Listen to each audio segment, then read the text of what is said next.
75वें संविधान दिवस के उपलक्ष्य में एक सेमिनार का आयोजन social justice and social reform organisation द्वारा लालचंद वत्स हाल 30 हजारी कोर्ट दिल्ली चिरवन में आयोजित किया गया। सर्वप्रथम बाबा साहब के चित्र पर माला अर्पण कर दीप प्रज्वलित कर कार्यक्रम का भीमा आरंभ किया गया, जिसके मुख्य आयोजनकर्ता एडवोकेट IR सिंह रहे। आज के इस संविधान दिवस समारोह कार्यक्रम में दिल्ली की करकरदुमा कोर्ट, रोहिणी कोर्ट, सकेत कोर्ट, दिल्ली हाई कोर्ट व दिल्ली सुप्रीम कोर्ट, गाजियाबाद व हरियाणा कोर्ट, दिल्ली 30 हजारी कोर्ट के सैकड़ों की तादाद में अधिवक्ता सम्मिलित हुए। मंच के माध्यम से भारत का संविधान भारत रत्न डॉ अम्बेडकर की अनुपम देन है, वह आधुनिक भारत राष्ट्र के निर्माण में बाबा साहब का क्या योगदान है, इस विषय पर मंच के माध्यम से वक्ताओं ने अपने अपने विचार रखे। इस कार्यक्रम की दिल्ली NCR के अधिवक्ताओं में भूरी भूरी प्रशंसा की जा रही है।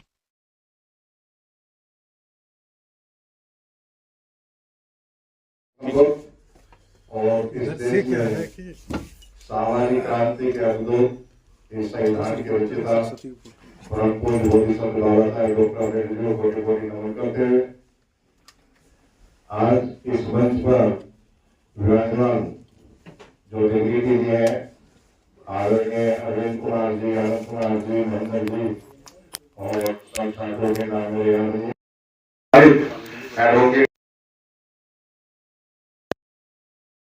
संविधान सभा जो हमारा भारतीय संविधान है, इसकी वर्षगांठ की पूर्व संध्या के उपलक्ष्य में सभी को हार्दिक शुभकामनाएं बढ़ाई और इस आशा के साथ कि संविधान की रक्षा और सुरक्षा का भार जो है वकीलों पर ज्यादा है, किसानों पर, मजदूरों पर उनकी कोई जिम्मेदारी है नहीं। वो तो रोटी खाने वाला समाज है, रोज कमाने वाला समाज है, लेकिन एडवोकेट्स को बुद्धिजीवी समाज माना जाता है।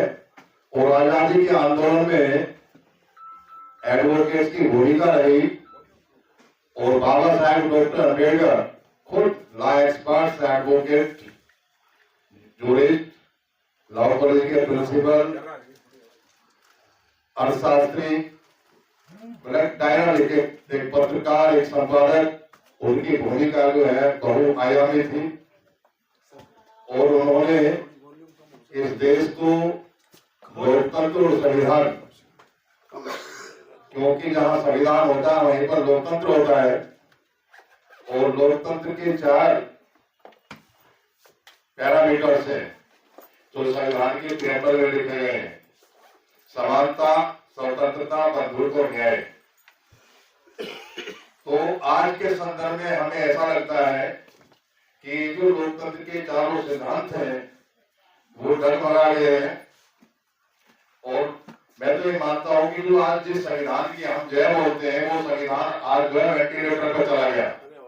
जैसी सरकारें इस देश में आई है 14 के बाद, तो उन्होंने इस संविधान को एक तरफ ताक पर रख दिया और संविधान आज वेंटिलेटर पर है और इसको पुनः जीवित करने की जिम्मेदारी जो है हमारे एडवोकेट्स की ज्यादा है। और ये तब होगा जब हम बाबा साहब को फॉलो करेंगे। हम तो नाव में यात्रा कर रहे हैं, जब हम कोई लाभ लेने की बात है तो हम बाबा साहब के अनुयायी हैं और जब कुछ देने की बात है तो हम उसी व्यवस्था में चले जाते हैं जिसको हम सदियों से ढोड़े हैं। यही संविधान है जिसने हमको आजाद किया है। इस संविधान की बदौलत से हम आजाद हैं। इस संविधान के माध्यम से हमें पढ़ने लिखने और जो है सारे अधिकार मिले। और आज जो इस देश में एक हवा चल रही है हिंदू राष्ट्र बनाने की, वो टोटली अगेंस्ट कॉन्स्टिट्यूशन है। वो अगेंस्ट जो आर्टिकल 25, 26, 27, 30 जो हमारे जो है धार्मिक स्वतंत्रता के अधिकार उनके बिल्कुल खिलाफ है। और बाबा साहब का सपना था प्रबुद्ध भारत बनाने का। बाबा साहब का सपना भारत को एक प्रबुद्ध भारत बनाने का सपना था और उस दिशा में हम पिछड़ गए हैं। तो हमें जो है इस संकल्प के साथ हमें संकल्प लें कि हमें प्रबुद्ध भारत का निर्माण करना है। ना हिंदू राष्ट्र चाहिए, ना खालिस्तान चाहिए, ना हमें जो है। और हम तुलना करते हैं अपने संविधान के उन ग्रंथों से। कभी हम कोई गीता से करता है, कोई कुरान से करता है तो भारत का संविधान अतुलनीय है, जिसकी कोई तुलना किसी से नहीं की जा सकती है। आप कुरान में एक कोमा नहीं लगा सकते, एक डोर नहीं लगा सकते, आप कुरान में कोई चेंज नहीं कर सकते। आप जो है किसी हिंदू ग्रंथ में कोई जो है आप परिवर्तन नहीं कर सकते।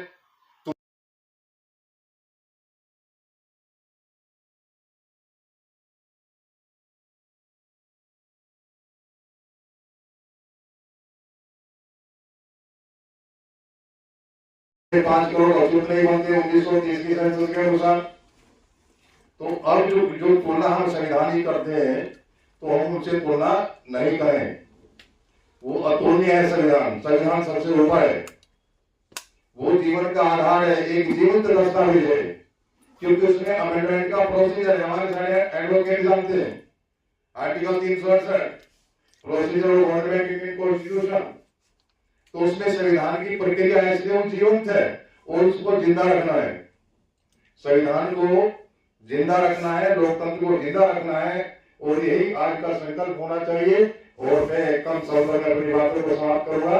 जय हिंद, जय भारत, नमो, शुक्रिया। में जो भी सामाजिक प्रोग्राम 30 हजारी कोट में होते हैं, उनमें बहुत बड़ा योगदान अपनी टीम के साथी अरविंद भाई का होता है। उनका बहुत बहुत धन्यवाद।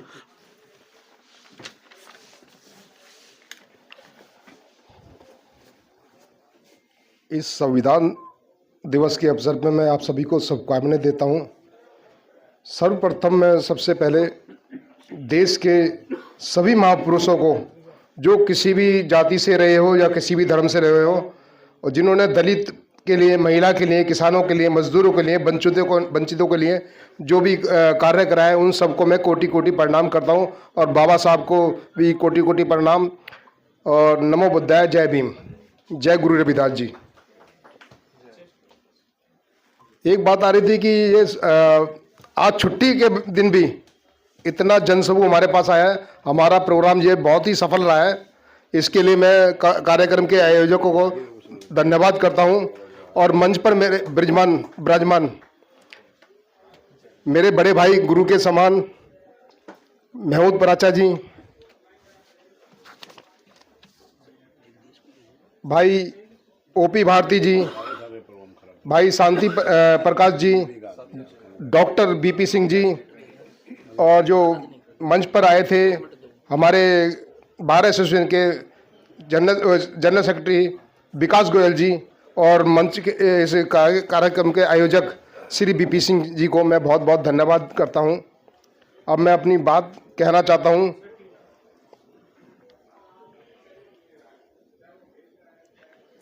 जो संविधान में निचोड़ है, बाबा साहब ने जो लाए थे, उसमें बौद्ध धर्म से संबंधित, उसके बाद में आज से तकरीबन 600 साल पहले श्री गुरु रविदास ने भी इसी जो समन्वय उसमें संविधान में है, ऐसो चाहूं राज में यहाँ मिले समन को अन्न, छोट बड़ सब सम बसे रहे रविदास प्रसन्न।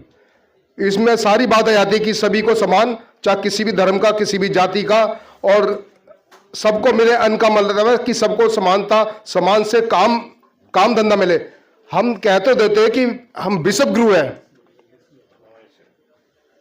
पर बिशप गुरु कहते हैं बड़े सम्मान के साथ में एक बात कहते हैं, यहां पर 80 करोड़ जनता को फ्री नहीं, जिसे हम कह सकते हैं भीख का राशन मिलता है, उसे हम बिशप गुरु कहते हैं। ये बहुत ही गलत धारणा है हमारी।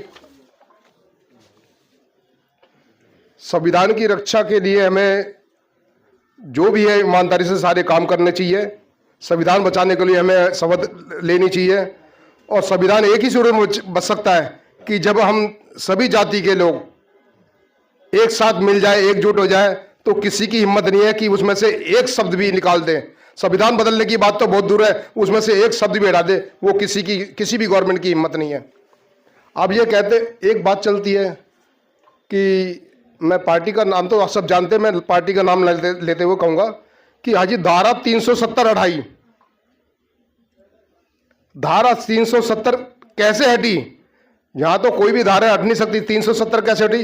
वो बाबा साहब की देन थी कि बाबा साहब ने उसमें लिख दिया था कि ये टेम्परेरी है। अगर उसमें से टेम्परेरी बेड हटा दिया होता तो किसी की हिम्मत नहीं थी कि उस धारा को हटा देते। पार्टी अपने ऊपर सिरे लेती रहे, सबको बोलने की आजादी है।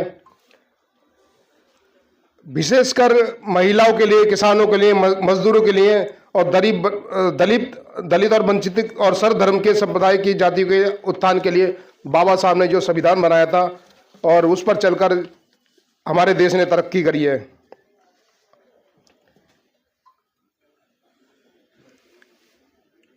कुछ मनुवादी व्यवस्था थी। आपको पता है कि जब, वैसे तो अधिकतर मूल निवासी है, वो सब जानते हैं कि मूल निवासी कौन है। दलित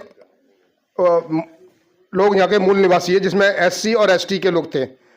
उसके बाद में यहाँ पर जो आए थे आर्य लोग आए थे, जिनको कि मनुवादी कहते हैं। उसके मुगल भी आए थे, सब बाहर से आए थे। और ये सब देश सभी के लोग आए जिन्होंने भी बसाया है और इसमें कराया है, वो सब का है। बराबरी की बात पर तो यह आता है कि मनुवादियों को सबसे ज़्यादा चिढ़ कहाँ पर हुई? मुगल आए थे तब भी किसी बात की चिढ़ नहीं थी और किसी बात का संघर्ष नहीं था। जब अंग्रेज आए, अंग्रेज के बाद में मनुवादियों को चिढ़ लगी और उन्होंने विद्रोह करा अंग्रेजों के खिलाफ। क्यों करा? कि जब तक मुगल थे तो उन्होंने मनुस्मृति को कोई छेड़ा नहीं था कहीं से भी, तो उन्हें कोई आपत्ति नहीं थी। जब इस देश में अंग्रेज आए तो उनको भी सहते रहे, पर लेकिन उनको बाद में इसलिए इन्होंने संघर्ष करा उनके खिलाफ कि उन्होंने नारी उत्थान के लिए, मजदूरों के उत्थान के लिए और दलितों के लिए काम करने चालू करा। और मनुस्मृति में जो लगा था वो कई चीज धारणाएं बहुत गलत थी, उसको हटाने का कार्य करा तो तब ये बढ़ के और तब ये आज़ादी का संघर्ष चला था। बराबरी की बात हम करते हैं। मैं पार्टी का नाम नहीं, तो एक तथाकथित सीएम साहब जिन्होंने अपनी बेटी की शादी में दिल्ली के स्टैंडिंग मेयर को इसने नहीं बुलाया था। वो कुछ कहते हैं अलग बात है, दिल्ली के सिटिंग मेयर को इसलिए नहीं बुलाया था कि वो एससी समाज से थे, जबकि गैर पार्टी के भी लोग और बीजेपी के लोगों को भी उन्होंने वहां इनवाइट करा था। और इससे आप अंदाजा लगा सकते हो कि अभी भी जो है छुआछूत की भावना और जो हमें नीचे दिखाने की भावना अभी भी सभी पार्टियों में है। इसके लिए हम सबको एकजुट होना पड़ेगा। अब हिंदू राष्ट्र की यात्रा की बात चल रही है, उसमें कुछ लोग हस्तियां जिसे कहते हैं तथाकथित हस्तियां, वो यहाँ पर शामिल है। तथाकथित हस्ती कौन सी वाली है? जिन पर ईडी की, सीबीआई की रेड पड़ रही है, या जिनके ऊपर केस बन रहे हैं, वो लोग इसमें शामिल होकर अपने आप को बचाना चाहते हैं। बहुत ही गलत बात है। अब मैं ज्यादा कुछ ना कहते हुए इस कार्यक्रम के आयोजक साहब श्री अय्यर सिंह का बहुत बहुत धन्यवाद, और यहाँ मंच पर जो भी और जो सुन रहे हैं सबका बहुत बहुत धन्यवाद करता हूँ। जय भीम, नमो बुद्धाय, जय गुरु रविदास। सभी को बहुत बहुत जय भीम। आदर और सम्मान के योग्य बड़े भाई, आदर और सम्मान के योग्य बड़े भाई मंचा सिंह, और सर्वप्रथम भगवान बुद्ध और बाबा साहब को नमन करता हूं। टॉपिक जो सिंह साहब ने बताया उसमें लिखा कि राष्ट्र निर्माण में बोधिसत्व डॉक्टर अंबेडकर का क्या योगदान। सब कुछ छोटा हो जाए अगर केवल बाबा साहब का नाम लिया जाए तो कोई बहुत बड़ी चीज नहीं है जो बाबा साहब से ऊंची हो सकती है।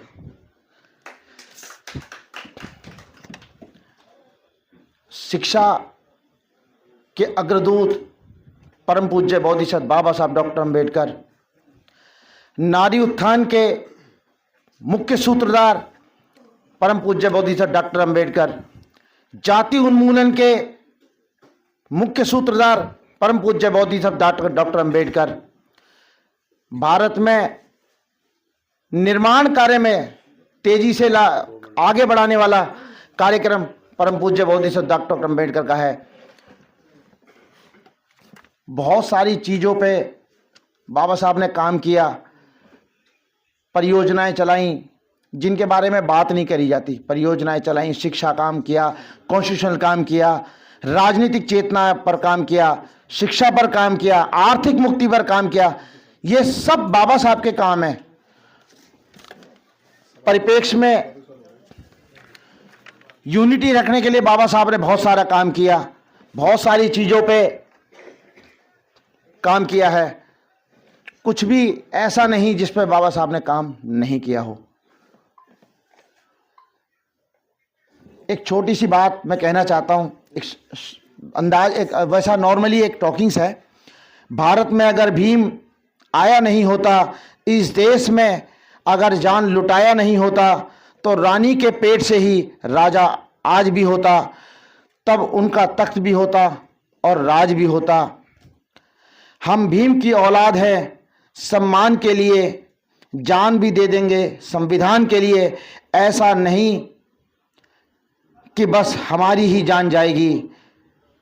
अगर मौका होगा तो फिर घटना गोरेगांव की भी दोहराई जाएगी। जो गोरेगांव की घटना है, अगर मौका मिलेगा तो वो दोहराई जाएगी। केवल जान हमारी नहीं जाएगी, अगर संविधान पर आंच आएगी तो तलवार खींचकर भी बात की जाएगी। जय भीम, नवोत्थान। तथागत भगवान बुद्ध के चरणों में नमन करते हुए, बाबा साहब को भी नमन करते हुए, सभी महापुरुषों को नमन करते हुए, अपनी जितने भी इस दायरे से बैठे हुए हैं सभी को मेरा नमस्कार, जय भीम। और सामने जितने भी लोग बैठे हैं उन सबको मेरा जय भीम। समय, क्योंकि एक प्रोग्राम से हम लोग आए हैं, तो प्रोग्राम था तो वहां से लेट हो गए, लेकिन बहुत देर, क्योंकि सुबह भी मैंने फोन कर लिया था कि भाई प्रोग्राम है कि नहीं, तो बता दिया था प्रोग्राम है। मैं 2-4 चीजें जरूर कहना चाहूंगा। आज ये जो माइक मेरे हाथ में है, आज ये जो बोलने की, आज ये जो माइक मेरे हाथ में है और आपके सामने बोलने की जो हिम्मत मेरे अंदर आई है, वो मेरे बाबा साहब के कारण आई है। बहुत बहुत धन्यवाद साहब।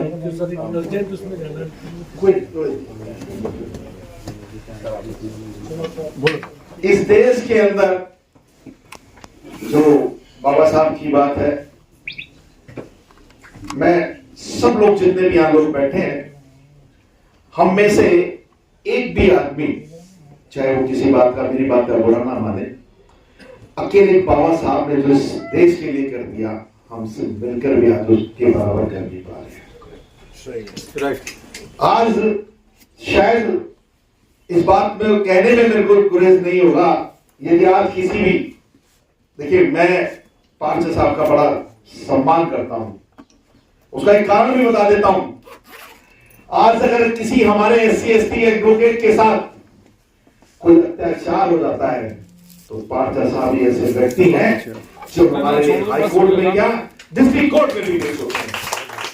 मैं तारीफ करता हूं तहे दिल से, लेकिन मैं आप लोगों को बताना चाहता हूं, बाबा साहब ने तो अपने लिए कुछ नहीं किया। सब लोगों ने सुना, सब लोगों ने देखा, सब आगे हमारे बड़े भाई राजेंद्र पाल गौतम जी हमारे बीच में आ गए हैं। एक प्रोग्राम में हम सभी साथ थे। आप मंच पे आ जाओ, सीधे मंच आप आ जाओ, आप आ जाओ, मंच पे आ जाओ, आ जाओ।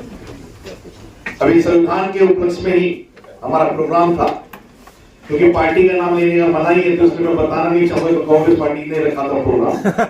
बताना नहीं चाहूंगा मैं, क्योंकि अब तो भाई साहब, बड़े भाई साहब आ गए, 5 मिनट से पहले ही मैं अपनी बात को विराम दूंगा, लेकिन मैं जो कहना चाह रहा हूं वो सुन लीजिए, इस बात को सुन ले। आज हमने काला कोट पहना है, सिर्फ बाबा साहब की देन है।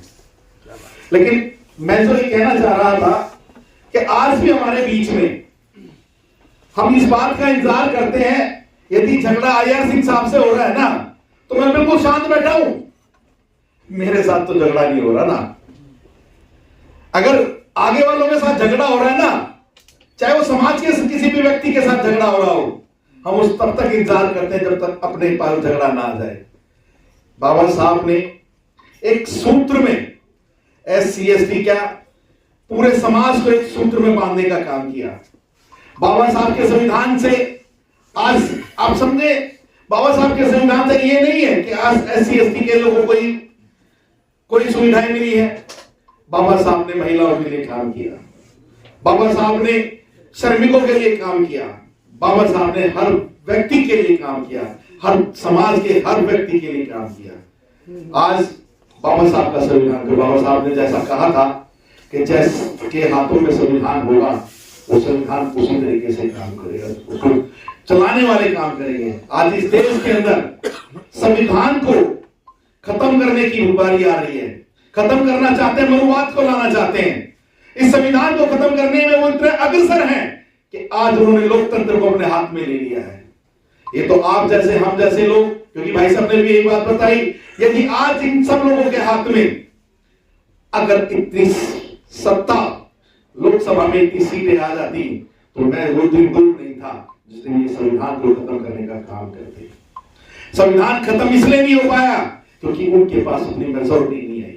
लेकिन मैं फिर भी एक बात जरूर कहना चाहूंगा, संविधान को जो जो हाथ लगाएगा उसके हाथ जल जाएंगे। ऐसा नहीं है, ये संविधान ऐसा कमजोर संविधान नहीं है जिस संविधान को आपने छेड़छाड़ करने का काम करेंगे और संविधान के लिए हम लोग चुप बैठे रहेंगे।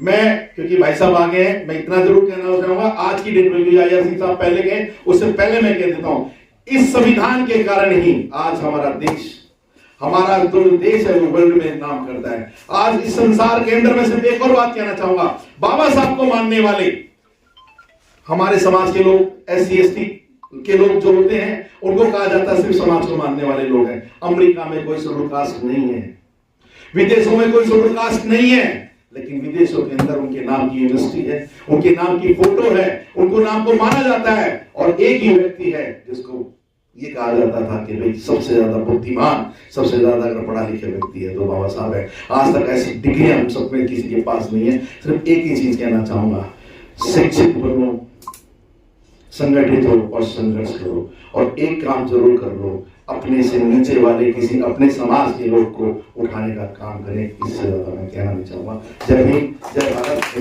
हिंद। बहुत बहुत धन्यवाद पूज्य कुमार जी। न कहीं देर है न कहीं जल्दी है।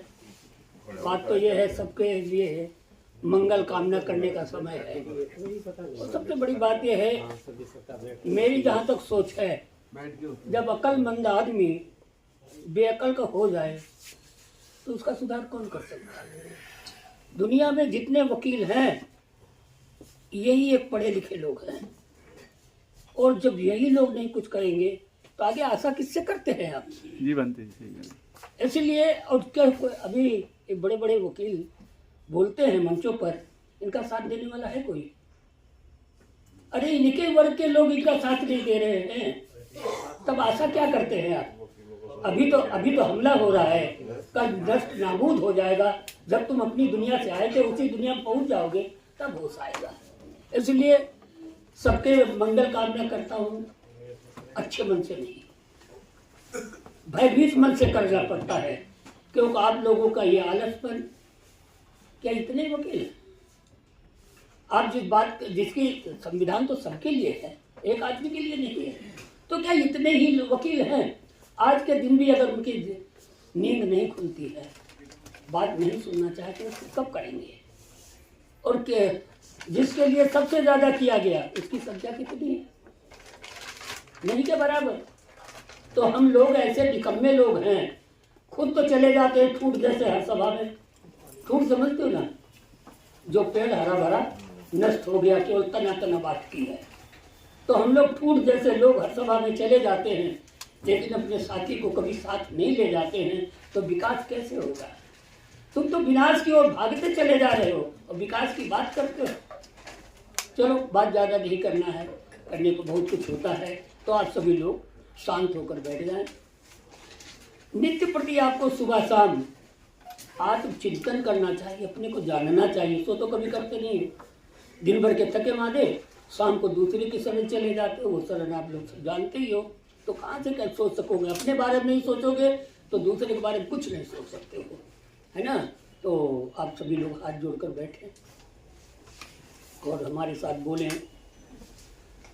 सब्बे सत्ता सुखी होन्तु, सब्बे सत्ता सुखी होन्तु, सब्बे होन्तु चखेमिनो, सब्बे होन्तु चखेमिनो, सब्बे भद्राणि पश्यन्तु, सब्बे भद्राणि पश्यन्तु, मा कञ्चित् दुःखमागमा, मा कञ्चित् दुःखमागमा, सब्बे सत्ता सुखी होन्तु, सब्बे सत्ता सुखी होन्तु, सब्बे होन्तु चखेमिनो, सब्बे होन्तु चखेमिनो, सब्बे भद्राणि पश्यन्तु, सब्बे भद्राणि पश्यन्तु, मा कञ्चित् दुःखमागमा, मा कञ्चित् दुःखमागमा, सब्बे सत्ता सुखी होन्तु, सब्बे सत्ता सुखी होन्तु, सब्बे होन्तु चखेमिनो, सब्बे होन्तु चखेमिनो, सब्बे